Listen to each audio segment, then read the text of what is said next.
udyok sa mga pinuno ng mundo. Naniniwala kami na hindi kami nakikipaglaban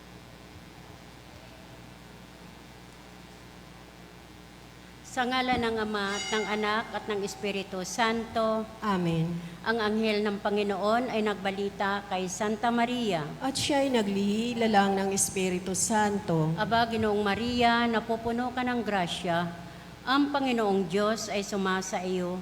Bukod kang pinagpala sa babaeng lahat, at pinagpala naman ang iyong anak na si Jesus. Santa Maria, Ina ng Diyos, ipanalangin mo kaming makasalanan, ngayon at kung kami mamamatay. Amen. Narito ang alipin ng Panginoon. Maganap nawa sa akin ayon sa wika mo. Aba, Ginoong Maria, napupuno ka ng grasya. Ang Panginoong Diyos ay sumasa iyo. Bukod kang pinagpala sa babaeng lahat, at pinagpala naman ang iyong anak na si Jesus. Santa Maria, Ina ng Diyos, ipanalangin mo kaming makasalanan, ngayon at kung kami mamamatay. Amen. At ang salita ay nagkatawang tao. At nakipamuhay sa atin. Aba, Ginoong Maria, napupuno ka ng grasya. Ang Panginoong Diyos ay sumasa iyo. Bukod kang pinagpala sa babaeng lahat, at pinagpala naman ang iyong anak na si Jesus. Santa Maria, Ina ng Diyos, ipanalangin mo kaming makasalanan, ngayon at kung kami mamamatay. Amen. Ipanalangin mo kami, O Santa na Ina ng Diyos, Nang kami maging dapat makinabang sa mga pangako ni Kristo.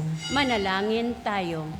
Panginoon naming Diyos, kasihan mo nawa ang aming mga kaluluwa sa iyong mahal na grasya, at yayamang dahilan sa pamamalita ng anghel ay nakilala namin ang pagkakatawang tao ni Jesucristong anak mo, pakundangan sa mahal na pasakit at pagkamatay niya sa krus.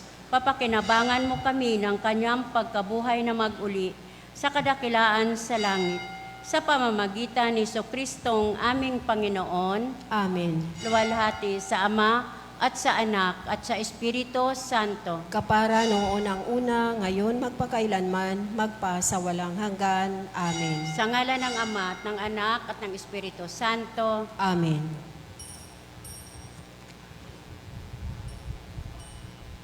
At ang mamumuno po sa ating banal na pagdiriwang ngayon ay ang ating pong Kora Paroko, Reverend Father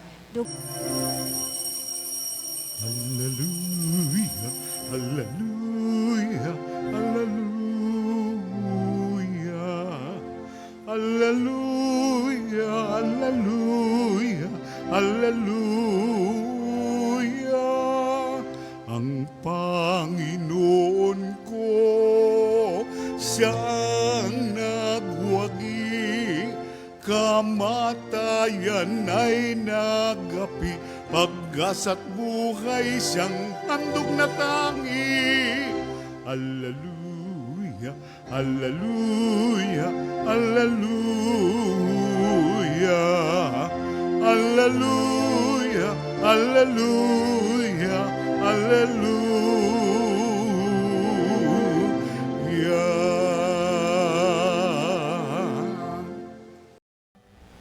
Sa ngalan ng Ama at ng Anak at ng Espiritu Santo, Amen. ang pagpapala ng ating Panginoong Jesucristo, ang pag-ibig ng Diyos Ama, at ang makikipagkaisa ng Espiritu Santo, naway sumainyong lahat. At sumaiyo rin.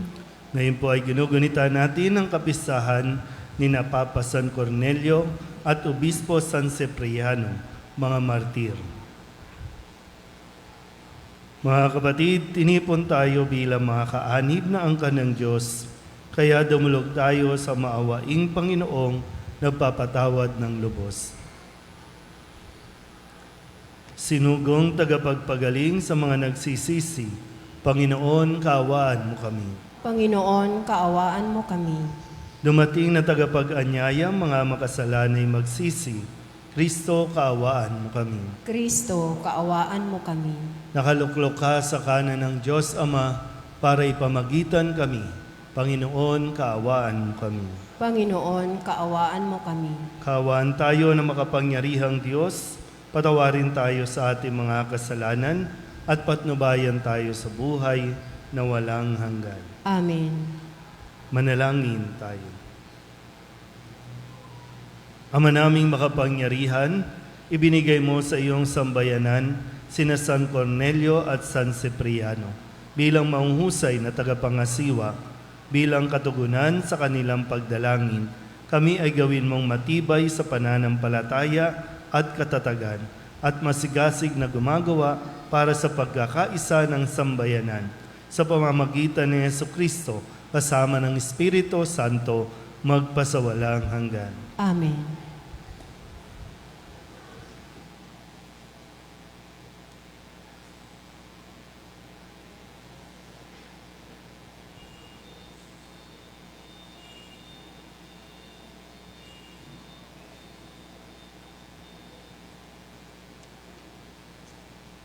Pagbasa sa unang sulat ni Apostol San Pablo sa mga taga-Korinto.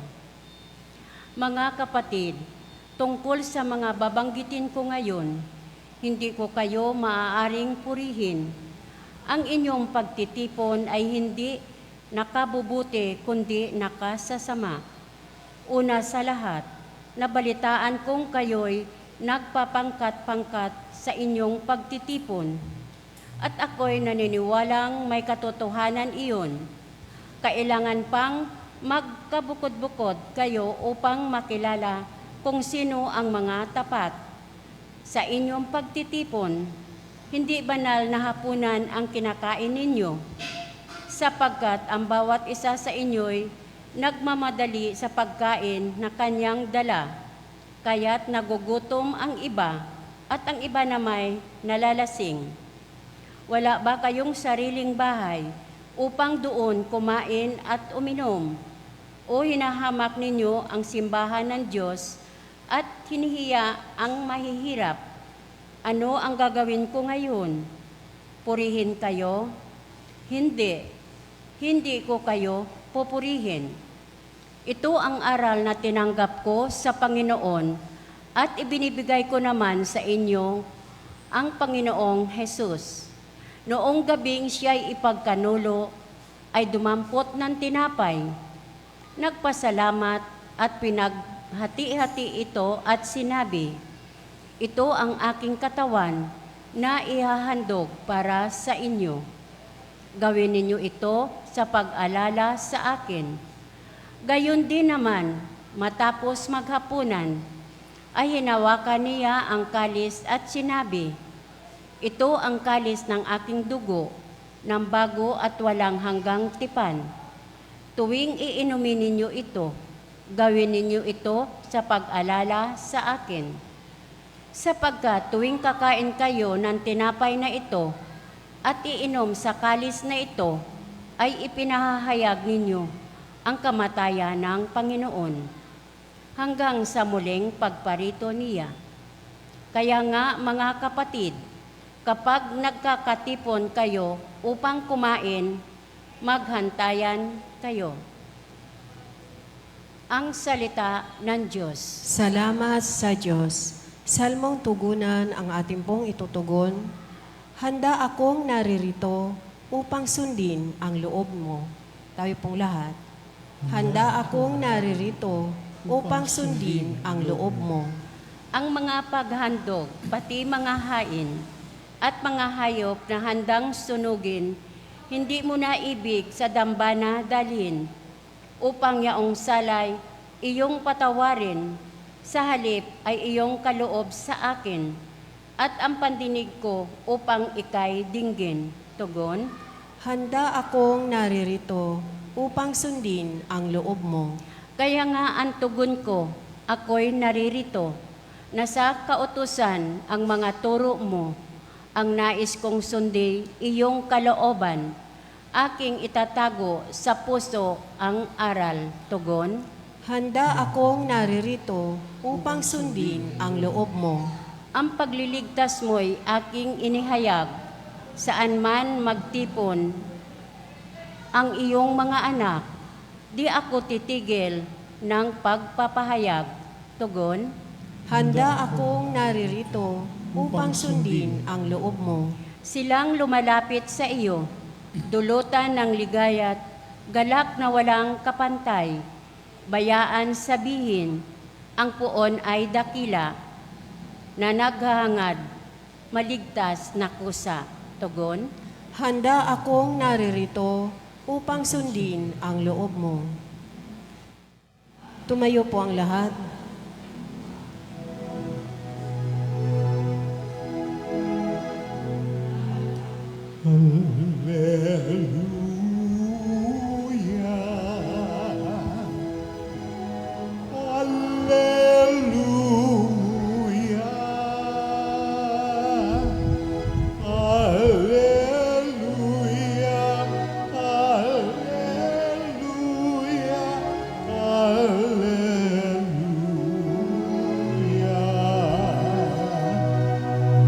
Kay laki ng pagmamahal ng Diyos sa limutan, kaya anak niya'y ibinigay. Hallelujah,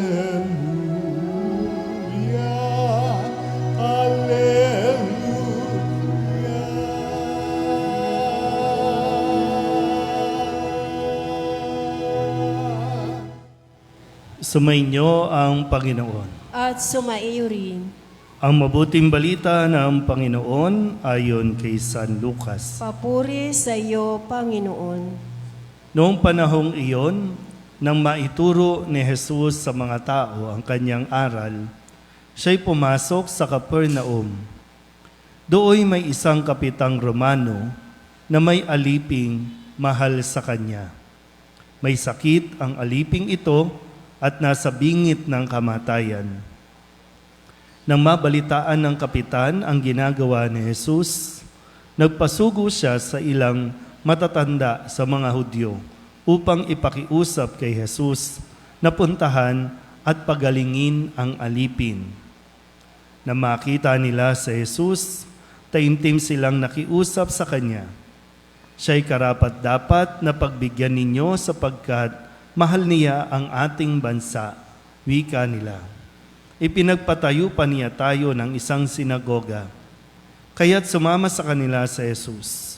Nang malapit na sa bahay, ipinasalubong siya ng kapitan sa kanyang mga kaibigan at ipinasabi ang ganito, Ginoo, wag na po kayong magpakapagod.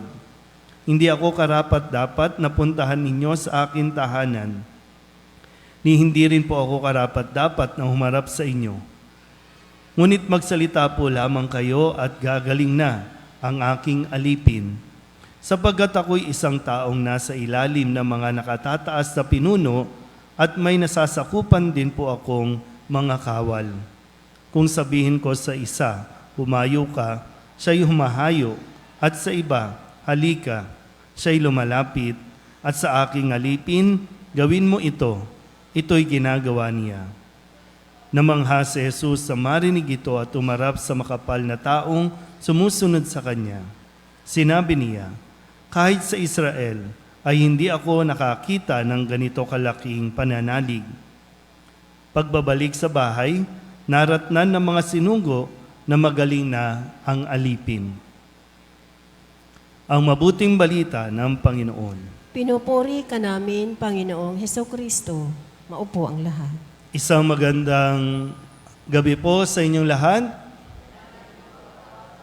Ngayon po ay Lunes ng ika-24 na linggo sa karaniwang panahon at atin din pong ginugunita ang kapisahan ng dalawang martir sa araw na ito. Isang Santo Papa at isang Obispo na naglingkod sa atin pong simbahan. Ngayon po, ating pagnilayan ang kwento na ibinahagi sa atin mula sa Ebanghelyo ni San Lucas. Kasi kailangan din natin masuri para malaman natin kung tayo ba ay lumalago na sa ating pananampalataya. Yan po ay nakikita sa kung paano tayo nakikipag-ugnayan o nakikisalamuha sa ating kapwa. Hindi lang sa atin pong kauri, hindi lang sa ating karelihiyon, maging sa ibang mga relihiyon, paniniwala, doon maipapakita yung atin pong paglago sa pananampalataya. Naintindihan po ba? Yeah. Kaya nga dito sa ating kwento, merong isang kapitang Romano. Hindi siya Hudyo, isang Romano. Pero pinakinggan ni Jesus ang kanyang pakiusap, hindi para sa kanya, kundi para sa kanyang alipin. At kung babalikan natin ang kasaysayan, na noon pa, na kapag sinabing alipin, yan po ay itinuturing na pag-aari. Isa sa mga pag-aari nung may-ari sa kanya kasi binibili ang isang alipin. Kaya anuman ang gawin o naisin niya, anuman ang ipagawa, kahit ng buhay nito ay ibigay, karapatan nyo nung may-ari. Ganun yung dati, yung kalakaran. At magpasa hanggang ngayon naman, mayroon pa rin naman mga alipin. Pinaganda lang natin yung pangalan. May katulong tayo. Ano ba sa English yan? Housemaid. Ano pa ba mga tawag natin dyan? Yaya, kasambahay. Lahat ng katulong natin. Lahat ng tumutulong sa atin. Kung nakalimutan nga lang natin na pag sinabing katulong, katulong mo lang. Kaya lang, the way natin silang itrato ay isang alipin, isang utusan. Dapat katulong katuwang nga. Yan. Naintindihan ba? Yan. Kasi, ulitin ko po, isang Romano ang nakiusap para sa kanyang alipin. Ibig sabihin, may malalim na pagtingin o pag-aalala dito sa kanyang alipin. Hindi lang basta alipin, kundi bahagi siya ng kanyang pamilya, bahagi siya ng kanyang sambahayan. Kasi kapitang Romano, ibig sabihin may sinasabi sa lipunan, at kapag mayroong kang sinasabi sa lipunan, mayaman ka. Mayroong kang lote. Mayroong kang malawak na sambahayan. At doon ang katira ang mga alipin. So ikiusap nitong Romanong ito kay Jesus sa pagalingin ang kanyang alipin kahit na siya ay hindi karapat-dapat napuntahan sa kanyang tahanan. Okay na tayo? O ngayon, sa panahon natin, paano nga ba natin tinatrato ang mga katulong natin? Pag nagkakasakit ba, binibili nyo ng gamot? Pag nagsisimba ba tayo, sinasama ba sila? Mag-ialo lang tayo sa ganitong paraan. Kasi kagaya ng napansin ni San Pablo sa bayan ng Corinto, nabalitaan niya, sabi niya, kala nyo ba pupurihin ko kayo sa ginagawa ninyo? Bakit may pagbubukod-bukod? Pag sinabing pagbubukod-bukod, may, ito, grupo nyo, grupo nyo, grupo nyo. O pwedeng nandoon yung, ito ang grupo ng mga amo, ito ang grupo ng mga alipin. At yung mga amo ang nauna pang kumain. Yung mga alipin, maghihintay lang yan ng tira-tira. Sabi ni San Pablo, kala nyo ba matutuwa ako dyan? Kala nyo ba pupurihin ko kayo dyan? Kung tutusin nga, di ba, naalala ko lang, kapag may mga gatherings tayo, hindi pa tapos ang party, may nagsasharon na, Kasi di ba dito sabi, yung sa kwento, di ba, wala ba kayong pagkain sa bahay nyo? Di ba, sabi, bakit dito nyo pa, kung kumain kayo, parang wala nang bukas. Kung kumain kayo, parang wala nang susunod pa. Di ba, may ganung mga pag-uugali na hanggang ngayon? Kasi parang feeling natin, di ba, karapatan natin ito, tayo dapat mauna.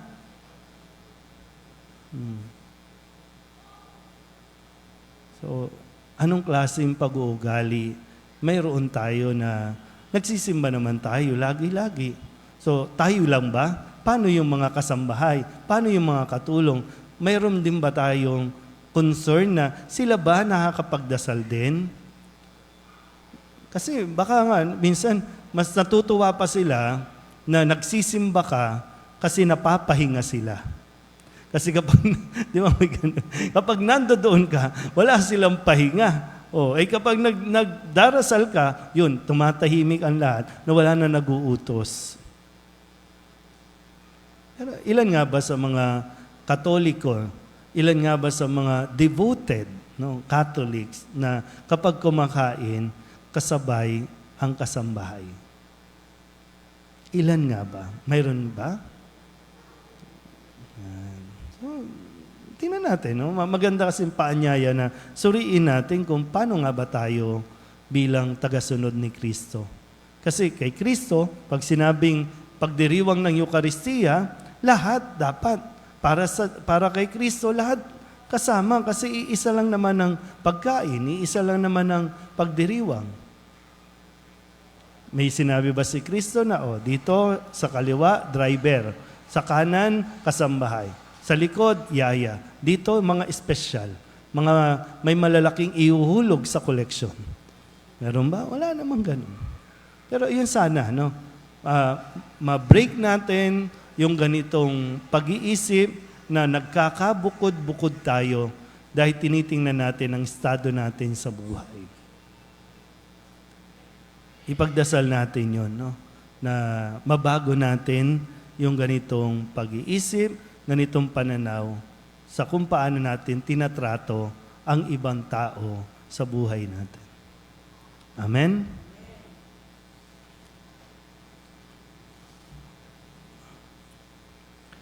May pananampalatayang kasing tatag ng sa senturyon, lumapit tayo sa Panginoon at manalangin para sa pangangailangan ng simbahan at ng sandaigdigan. Ang ating pong itutugon, Panginoon, dinggin mo ang aming panalangin. Panginoon, dinggin mo ang aming panalangin.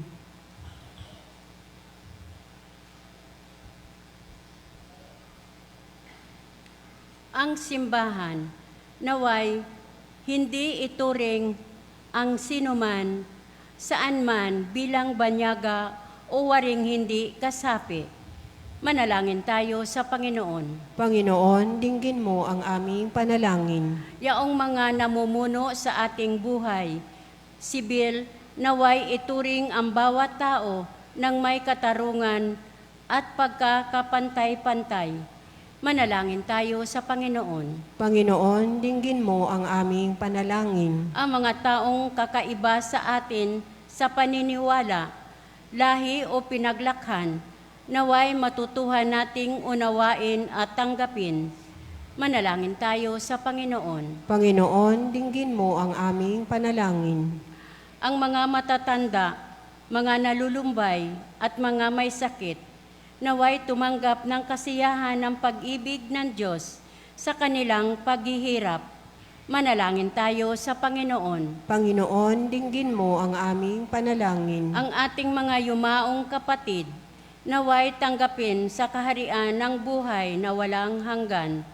Manalangin tayo sa Panginoon. Panginoon, dinggin mo ang aming panalangin. Upang mamayani ang kapayapaan sa Ukraine, sa Holy Land, at sa buong mundo, at ipag-adya nawa ang sangkatauhan sa karahasan, kasakiman at pang-aabuso ng kapangyarihan na nagdudulot ng paghihirap at kamatayan sa marami.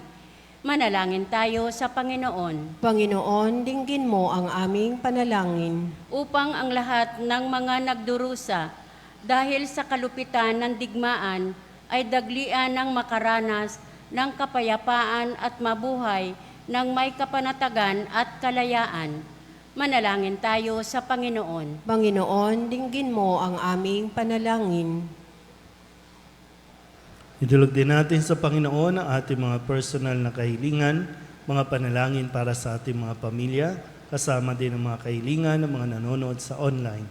Lahat ng mga misang pasasalamat, espesyal na intensyon, agarang paggaling ng mga may sakit, at ang lahat ng mga kaluluwa na inihiling na ipagdasal sa misang ito. Ang lahat ng ito inihiling namin sa ngalan ni Kristo, aming Panginoon. Amen.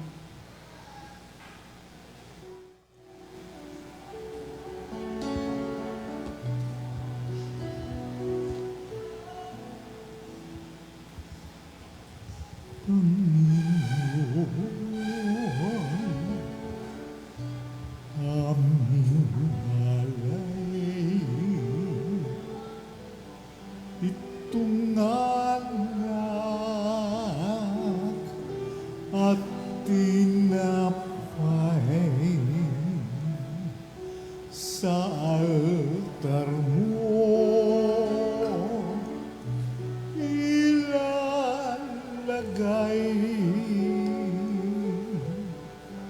Tanggapin sa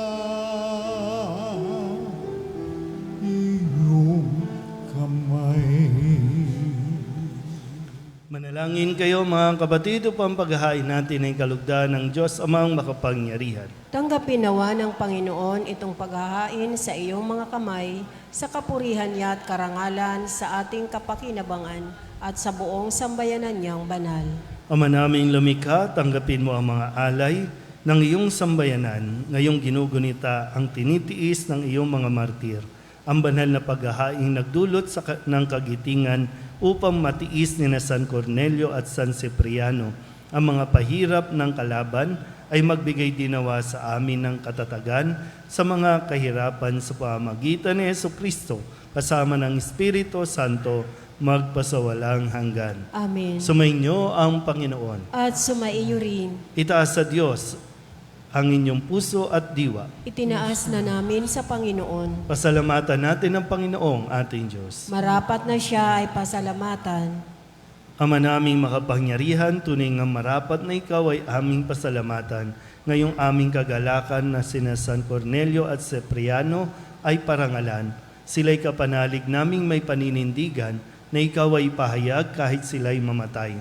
Sapagkat minarapat mong kanilang matularan ang iyong anak na naghain ng sariling buhay, tulad ng naganap sa iyong anak, ang dugo ng mga martir ay dumanak, hindi dahil sa katatagang likas, kundi dahil sa iyong bigay na lakas. Kaya kaysa ng mga anghel na nagsisiawit ng papuri sa iyo, na walang humpay sa kalangitan, kami nagbubunyi sa iyong kadakilaan.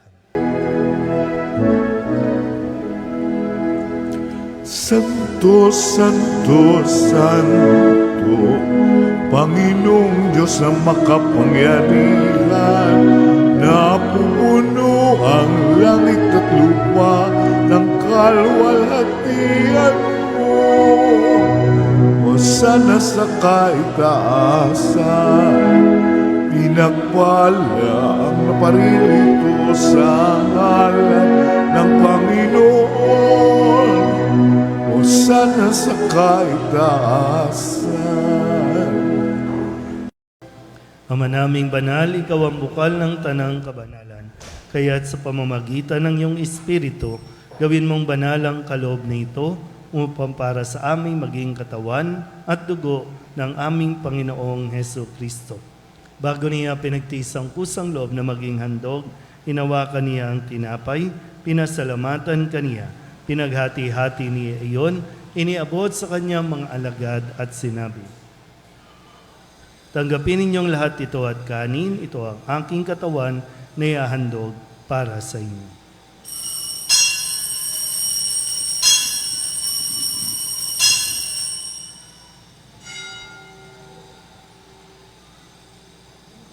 Gayun din naman nang matapos ang hapunan, hinawakan niya ang kalis, muli kaniyang pinasalamatan. Iniabot niya ang kalis sa kanyang mga alagad at sinabi, tanggapin ninyong lahat ito at inumin.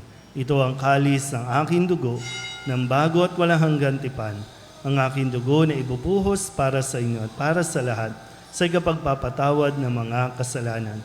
Gawin ninyo ito sa pag-alaala sa akin.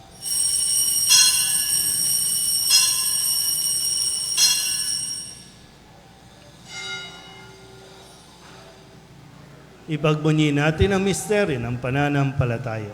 Si Kristo'y namatay, si Kristo'y nabuhay, si Kristo'y babalik sa wakas ng panahon. Ama, ginagawa namin ngayon ang pag-alaala sa pagkamatay at muling pagkabuhay ng iyong anak. Kaya tiniaalay namin sa iyo ang tinapay na nagbibigay buhay at ang kalis na nagkakaloob ng kaligtasan. Kami nagpapasalamat dahil kami iyong minarapat na tumayo sa harap mo para maglingkod sa iyo. Isinasamo namin kami magsasalo-salo sa katawan at dugo ni Kristo ay mabuklod sa pagkakaisa sa pamamagitan ng Espiritu Santo. Ama, lingapin mo ang iyong simbahang laganap sa buong daigdig. Puspusin mo kami sa pag-ibig kay San Francisco na aming Papa at ni Jose na aming Obispo at ng Tanang Kaparian. Alalahanin mo rin ang mga kapatid naming nahimlay na may pag-asang sila'y muling mabubuhay, gayon din ang lahat ng mga pumanaw. Kawaan mo sila at patuloyin sa iyong kaliwanagan. Kawaan mo at pagindapating kaming lahat na makasalo sa iyong buhay na walang wakas. Kaysa ng mahal na Birhen Maria na Ina ng Diyos, ng kabiyak ng puso niyang si San Jose. Kaysa ng mga apostol at ng lahat ng mga banal na namuhay dito sa daigdig ng kalugod-lugod sa iyo, may pagdiwang nawa namin ang papupuri sa ikararangal mo sa pamamagitan ng iyong anak na aming Panginoong Hesus Kristo.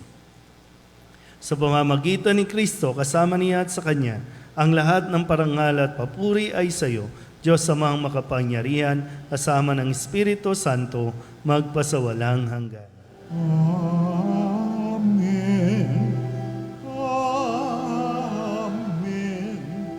Amen. Amen.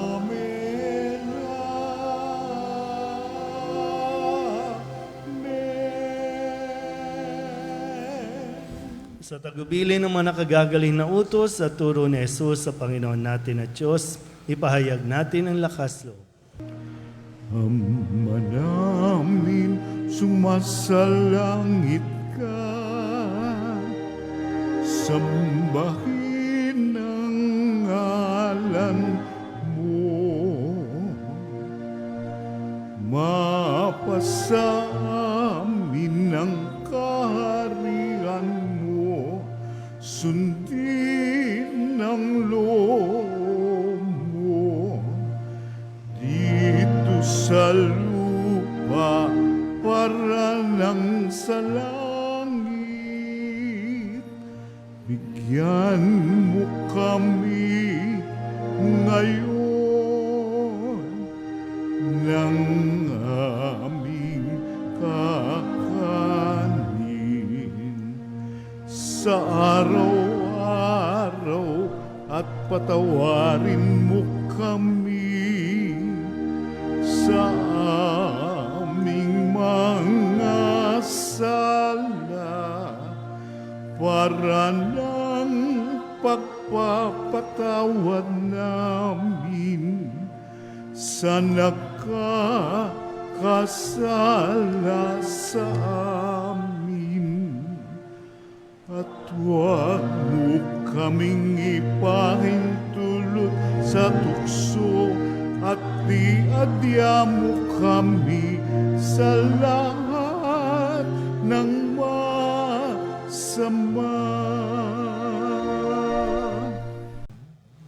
Hinihiling namin kami iadya sa lahat ng masama, pagkalooban ng kapayapaan araw-araw, iligtas sa kasalanan at ilayo sa lahat ng kapahamakan, samantalang aming pinananabikan ang dakilang araw ng pagpapahayag ng tagapagligtas naming si Jesucristo. Sapagkat iyo ang kaharian at ang kapangyarihan at ang kapurihan magpakailanman. Amen. Panginoong Jesucristo, sinabi mo sa iyong mga apostol, kapayapaan ang iniiwan ko sa inyo, ang aking kapayapaan ang binibigay ko sa inyo. Tunghayin mo ang aming pananampalataya at huwag ang aming mga pagkakasala. Pagkalooban mo kami ng kapayapaan at pagkakaisa ayon sa iyong kalooban, kasama ng Espiritu Santo, magpasawalang hanggan. Amen. Ang kapayapaan ng Panginoon ay laging sumainyo. At sumaiyo rin. Magbigayin po tayo ng kapayapaan sa isa't isa.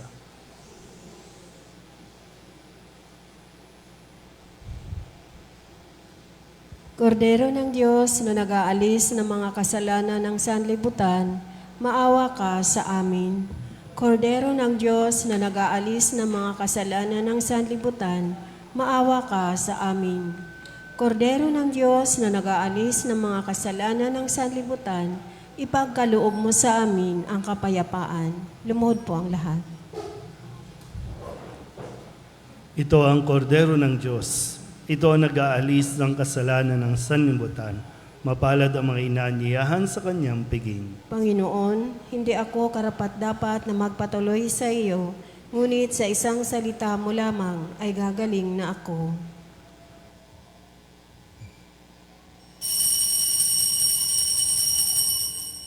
Di ba, Jesus ko, ikaw ang buhay ng kaluluwa at katawan. Walang katulad na kaligayahan ang sa puso'y nararamdaman. Wala akong takot pagkat ikaw ay nariyan. Alam ko ring ako ay di mo pababayaan. Mayroon pa ba kaya kung dapat pangambahan maliban sa aking mga pagkukulang? Di ba, Jesus ko, ikaw ang buhay ng kaluluwa at katawan.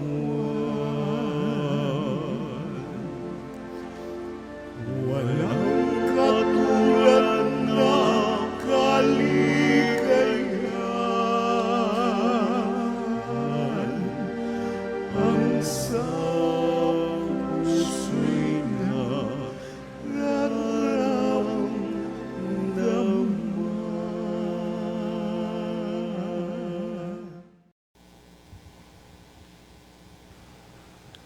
Manalangin tayo. Ama naming mapagmahal, ngayong amin nang napagsaluhan ang haing nagbibigay buhay, inihiling namin kaming pinaghaharian ng iyong espiritu ng kagitingan ay maging mga saksi sa katotohanan ng mabuting balita ayon sa halimbawang ipinakita ni na San Cornelio at San Cipriano. Sa pamamagitan ni Jesucristo, kasama ng Espiritu Santo, magpasawalang hanggan. Amen. Sumainyo ang Panginoon At sumaiyo rin. at pagpalain kayo ng makapangyarihang Diyos, Ama at Anak at Espiritu Santo. Amen. Sa isa't